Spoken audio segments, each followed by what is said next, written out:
Srinivas, Mr. Junaidi believes that this is probably desperation that's making the BJP do all of this.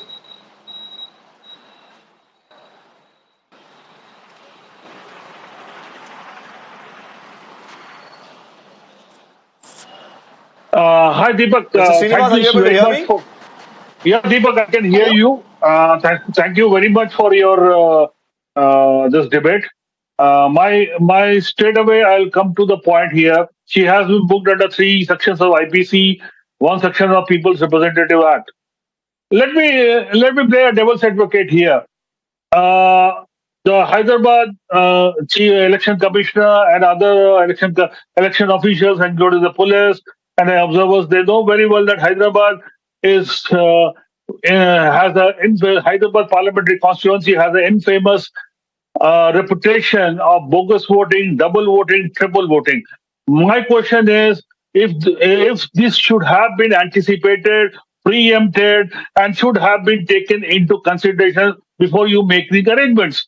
Okay, fine, you have this this violation, so-called violation on the video. You can let the law take its own course, let them file. But the 3 fingers also would be pointing at the returning officer, special observer, and the police. What was the action? What was going on there? So these are the things. Plus, again, I'm again telling you that when she went off touring other polling stations, she was heckled almost. There was a congregation of mob which was shouting religious slogans against her. It is available on the social media. Why is an FIR not registered? Are there. If a candidate was heckled, Mr. Srinivas, you very much have. Hold on, I didn't disturb you. Most of it, of course, is being filmed. I didn't disturb you. Please, most I didn't of the disturb you. locations that she was visiting, there are cameras. So if she was heckled, there should have been a video of it and an FIR should have been registered. Why wasn't it done? Okay. That's what I'm saying, Deepak. Let the law take its own course. Rather than me speculating like this. Okay. Mr. Junaidi and Mr. Srinivas, hold on. I also have Lubna Sarwar. She's the Hyderabad Lok Sabha candidate as well from there. So she'll probably understand these issues, quite well. So I'll go across straight to Lubna. Lubna, what do you make of what happened today? The elections, of course, have concluded. I'm told that very few people, of course, who are already waiting in line, they're casting their vote and it should conclude any moment now in most of the constituencies. But witnessing something like this at the start of the day itself has sparked off a major controversy. Yeah, I want to ask if I'm audible. You're very audible. Please go ahead. Okay. So I want to tell in the first instance that very much. I had been across... I had been, as a candidate, I was visiting all the booths, all the polling booths across the entire parliamentary constituency. And when I visited Yakutpura and many other polling stations, I found that all the women were very cooperative. And in fact, at a place I initiated.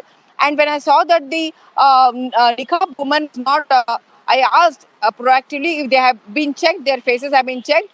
The burqa woman, she removed her niqab again, and the officer also had obliged, and they said that we have no problem. Every woman is cooperating by removing her niqab and checking, she was telling like that. So, but this is not, this need not be the same at all the constituencies, because in some constituencies in Karwan, they were telling that, and I also saw that faces were not tallying so well.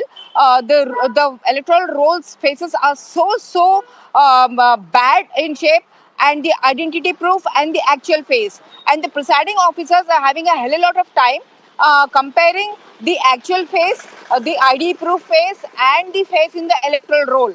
So there is a huge systemic flaw here. And that systemic flaw is actually playing into the hands of the people who want to have the control over the system. Now, I understood from so many polling agents that people whose faces were not telling are actually being told, okay, go and vote. So in Gosha Mahal, especially where the BJP was there, it was a mayhem over there. And I have noted the people have approached me, Swarupa Rani, Jhansi and others, and their votes were already cast. And the unauthorized BJP people were inside. And BRS people were inside. And MIMs also. Everybody, it was like Gosha Mahal was the worst that I saw. And there itself there were many tendered votes. I have noted down the numbers of the tendered votes also. So it is That there very is bad. a concern And, about people using wrong identity cards, people coming there, and there is a possibility that it happened even today. You're saying that there was bogus voting. yeah, in front of me, I checked the polling officers when the people came to me and showed that their votes have been cast already in Gosha Mahal. I have all the numbers with me. Then I went and checked with the polling officers, and they showed me, yes, it is already cast. So I went to the presiding officer and enabled the vote of Swarupa and another, whatever the other lady. Then another man came.